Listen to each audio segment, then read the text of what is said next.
Welcome to another CEO Wisdom Pod. We have Carla Benedetti with us today. She is CEO at TH Habitat.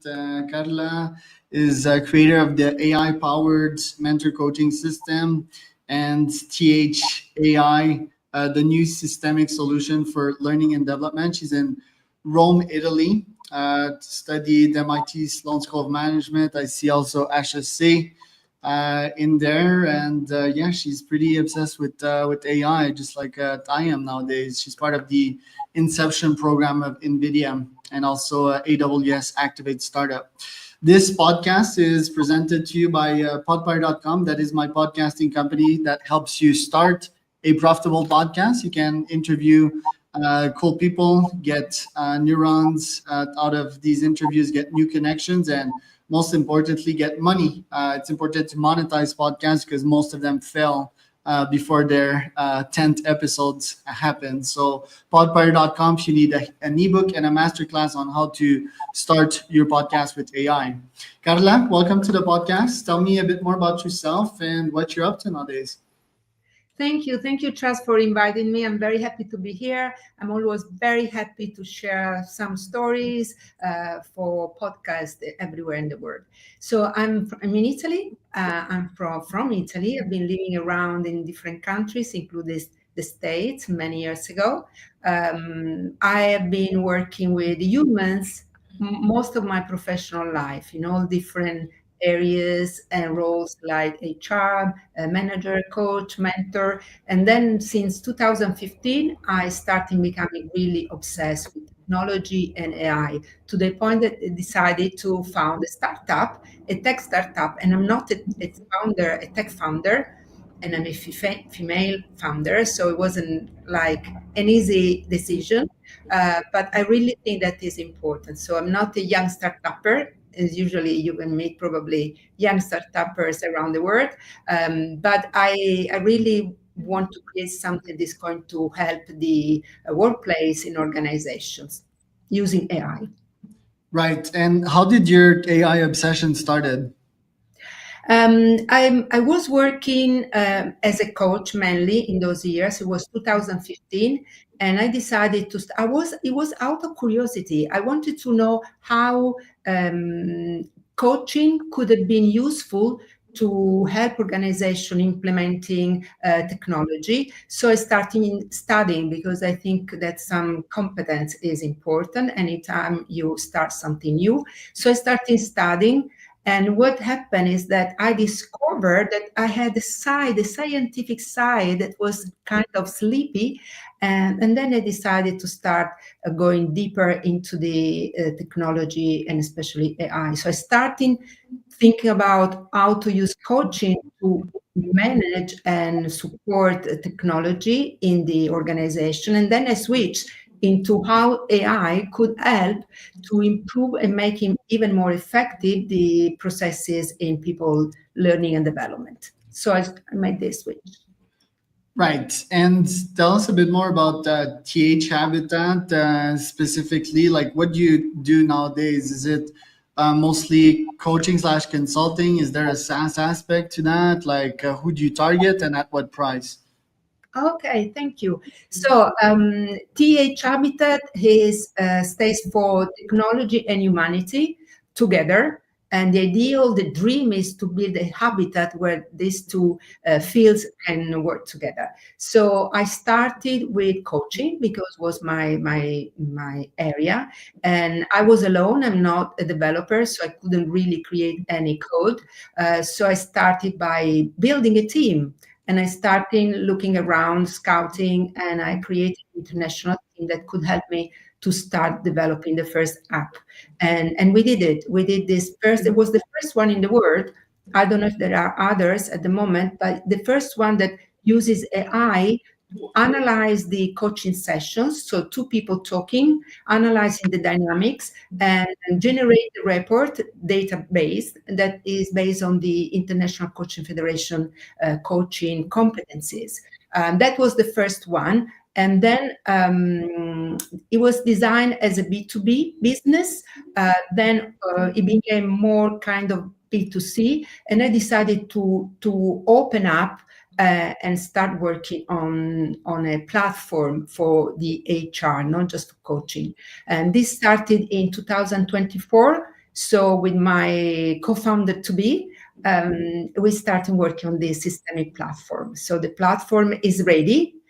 So we are now going into market, so which is tough for me because I'm more the humanistic person, but we are ready to build some pilots with organizations to start really testing and working on this platform. Right, and you got in the AWS and NVIDIA's program. How did that happen, and why? What benefits do these programs give you? Oh, okay. So, as you know, when you start a startup, you need to find areas, channel, communities. So I applied for the NVIDIA program, and which is very good. I mean, I hope I could really use it even more. You need to be selected, and if they accept the project, and I think it was because of the AI, they let you in and they support you with some training discounts on their products, some support sometimes also with investors, and also with credits for software cloud services. So it's great. You can have a lot if you really use it. Right, and do you believe that machines and humans can coexist over the long term? Would it be a natural objective of AI to get out of our grasp and not have masters/servants anymore? Well, I truly believe that humans can do a lot with machines, and I don't believe that machine will take over. I think there is a lot of work to be done in order to really control what is happening, because there is a lot of bias, a lot of crazy people around. So we need to be careful. But I really believe that the what we need to do as humans is to become aware of what AI can do and cannot do, to learn how to use it. Because I talk a lot with people in organizations, managers, especially the senior people. Sometimes young people, young generation are used to that, so they learn quite quickly. But when you talk to senior people, sometimes there is some resistance, or maybe they don't know exactly how to use it. And this, I think, is not a good thing. Now we have ChatGPT and all the all these chatbot and all these new systems. Everybody is using it. I don't know if they're using the system in the best way, but at least what I noticed that people start learning how to ask questions. And as a coach, this is a good thing, because they need to learn how to talk with the machine. So I really believe that the future, I hope that the future will be a really great collaboration between humans and machines. Machine cannot do everything. They can do calculation, they can analyze data, but they cannot really think. They don't even know why they do what they do. So I think we need to learn to be humans even more, and then get the best out of machines. Couple of follow-up questions here. So, do you think that us humans, we even know the real why? Do we need the real why to be intelligent as well? Because it's like we don't even know why we're here as humans. So, do you think that machine absolutely needs to know why to be smart? Do you think that's a prerequisite for it to be intelligent and useful? What I think is that I don't know if I can answer your question clearly, but what I think is that we have really superpowers as human beings, because we are empathy and we have all these soft skills and qualities, and sometimes we don't really use them at the best. There is a challenge in the future, which is because we are humans. There are many situations where we look at humanoids and we get attached. Even some people talk to ChatGPT or Claude, and they talk to the machine like they're talking to a colleague. So humanization is an issue, I believe. So we need to be detached and learn how to use it, get the best out of it, and do not worry about losing the job, even though that is another concern.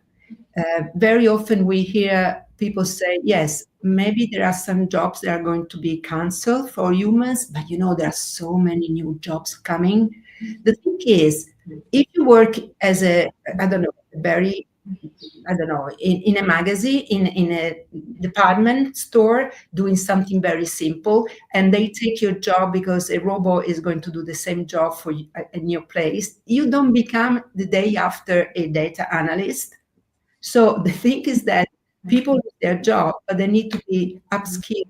They need reskilling. We need to support people in doing something maybe a higher level, more responsible, but they don't just become scientists in a day. So we need to think about that. Right. I think that very high-end store will have amazing humans in them, and that will be like their signature, right? And the human touch, and like really amplifying human intelligence. Yeah.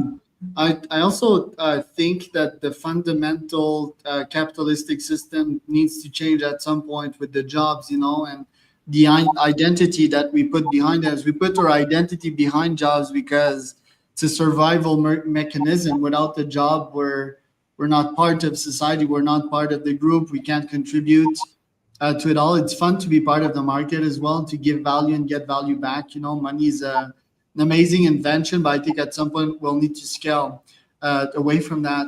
You mentioned that older folks have a hard time learning these technologies.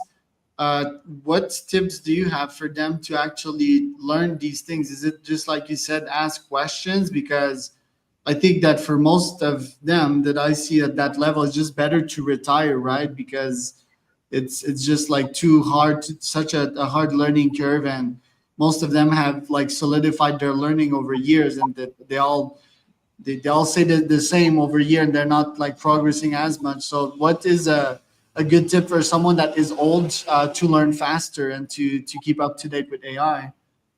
Oh, that is an interesting question. So I don't want to see people retire just because of AI.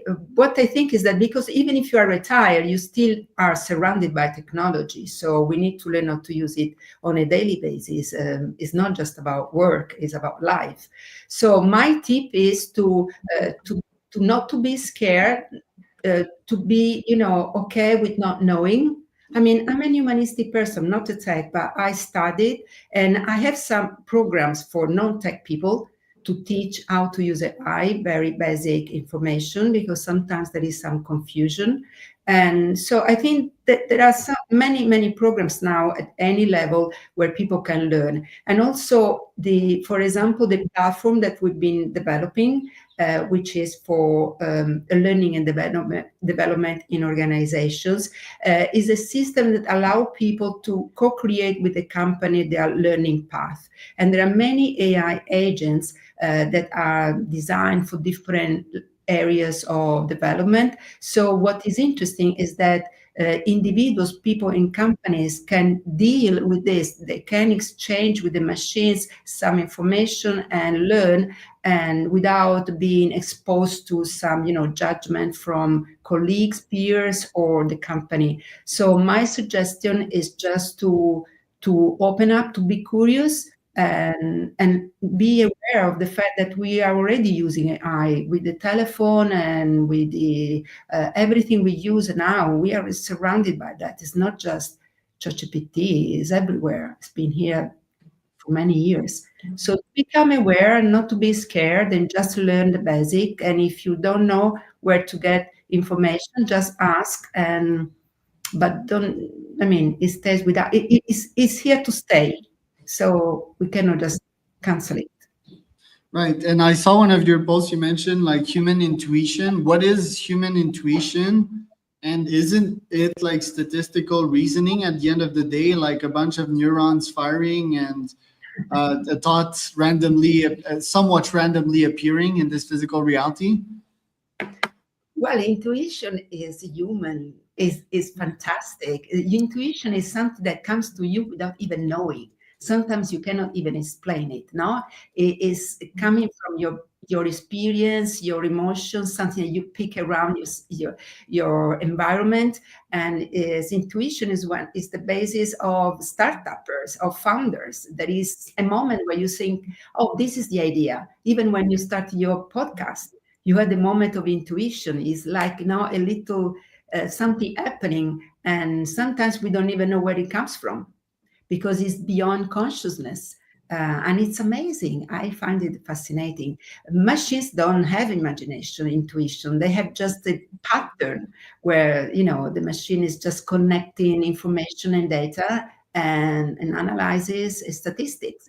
But there is not that intangible element that is even intangible for us. I find it absolutely magic, intuition. Well, I find both amazing, and I see a lot of parallels in AI. AI doesn't know like how it achieved that. AI hallucinates. Humans hallucinates all the freaking time. You also see these parallels. Like I see AI as really like human extension. Sure, it's a bit alien. We're not understanding it, but isn't or subconscious alien? Isn't consciousness alien? Like we still don't understand it. I very much view AI as a human extension, an extension of our human intelligence, and it makes sense because we're its creator. What do you think about that? I think yes, it is an extension, but I think we can live without it. We could live without it because we've been living without AI for centuries and even more. The thing is that I don't know what to say. It's not a competition. I think is I don't see the future as a world where we only have humans or we only have machines. I think that there is a combination. So we should be so good to get the best out of it. And AI comes from humans, so it reflects what we are.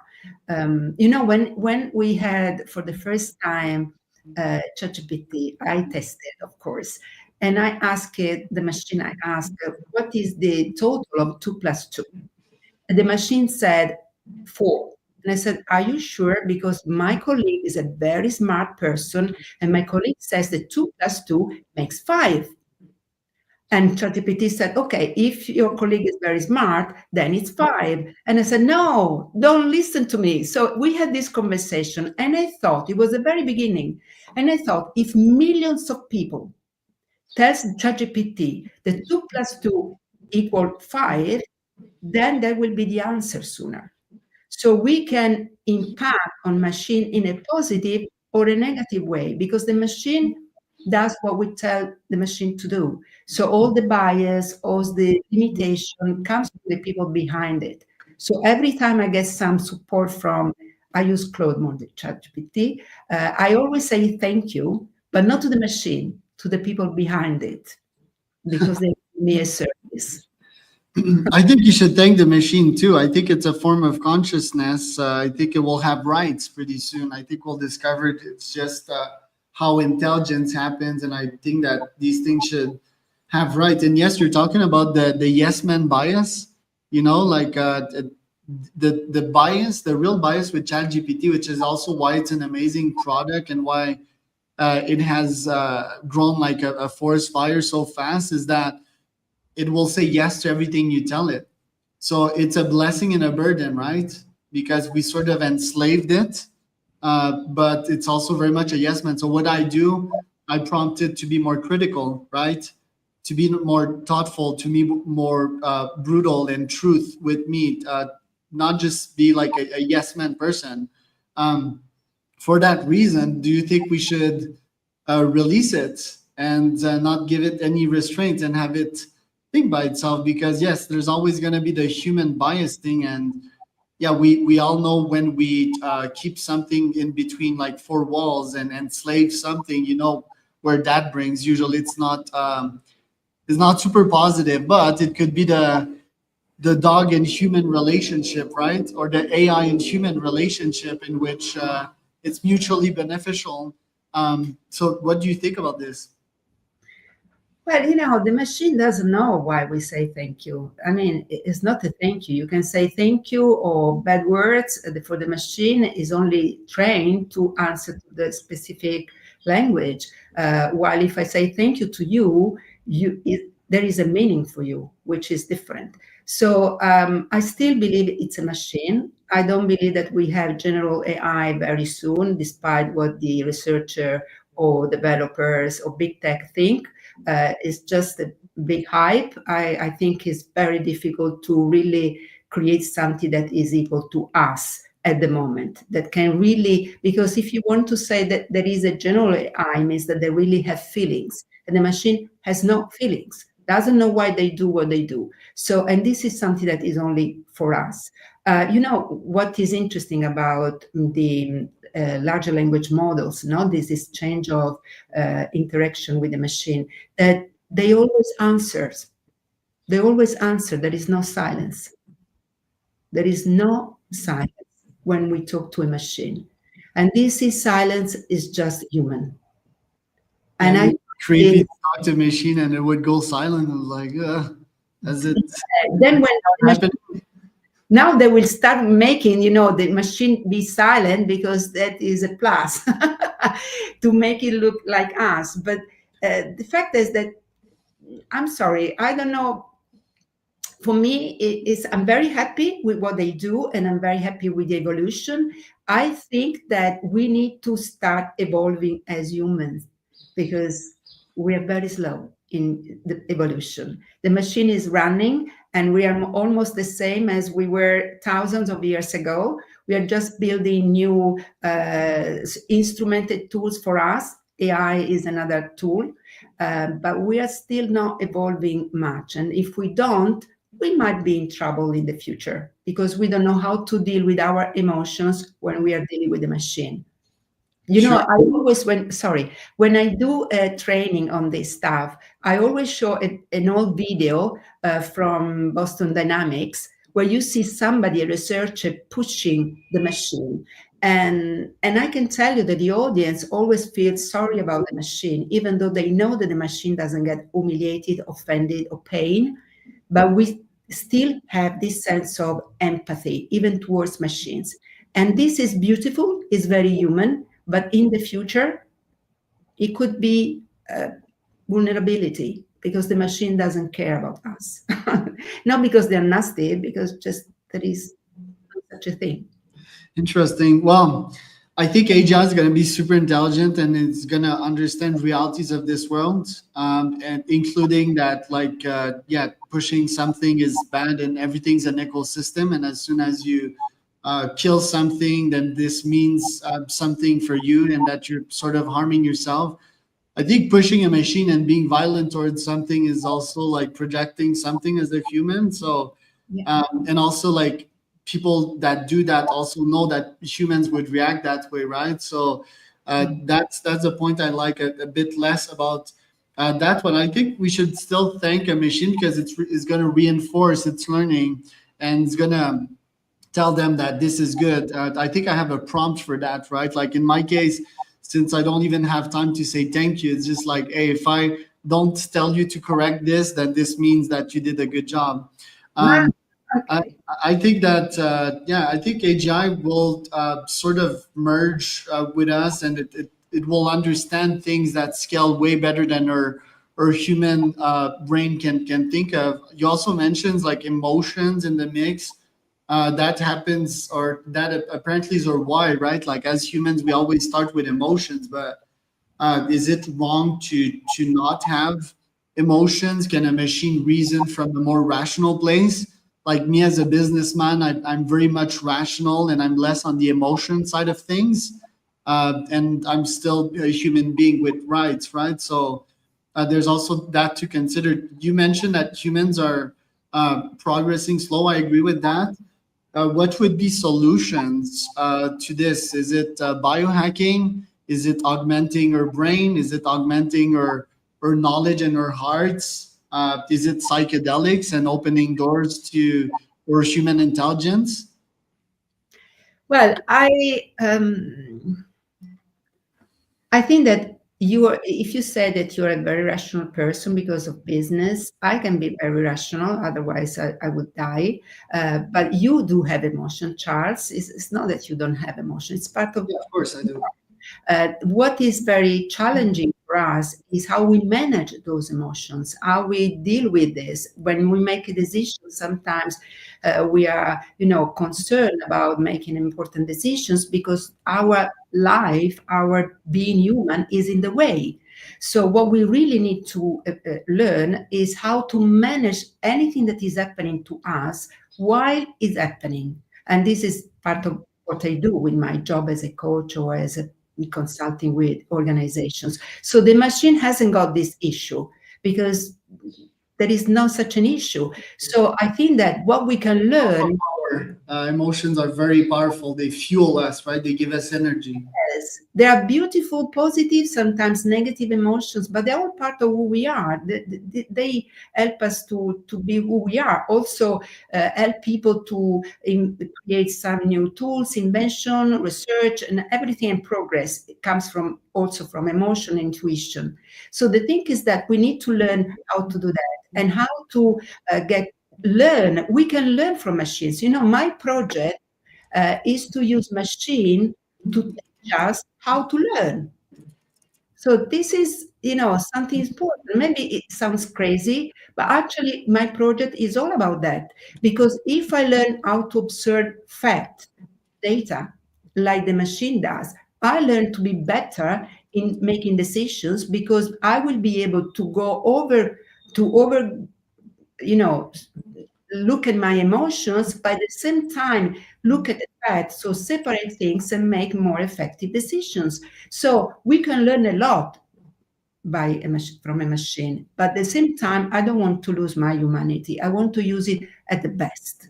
And AI can help me to do that. Yes. And yeah, that's the scenarios we all want, right? Because what is that alternative? It's pretty dire, but I think that we have real human values as well. And me, I'm all in AI and AGI, but I'm also the biohacker. I love humans for sure, and I want to scale that aspect. I think a bunch of humans should improve and sort of latch on to the innovations of a couple of few. I do very much believe in founders and CEOs, so yeah, I'll make it my mission to still keep on that human fire, and innovate on that. And I think there's a lot of fascinating fields, and the human brain is such a mystery, right? Will AI help us understand things about our own brains? That's a field I'm very fascinated about. So thank you, Carla, for coming on today. Where can people find out more about you? Well, you can go on LinkedIn and look for me, Carla Benedetti, and my website is www.t, and what you see there at TH Habitat. And keep in touch. If you have any question, get in touch with me and come to see what we do. And if you want to contribute, I will be very happy to have some also ideas from others. So thank you again, Charles, and good. Continue with your podcast. Is amazing. Thank you. That was Carla Benedetti and Charles Cormier for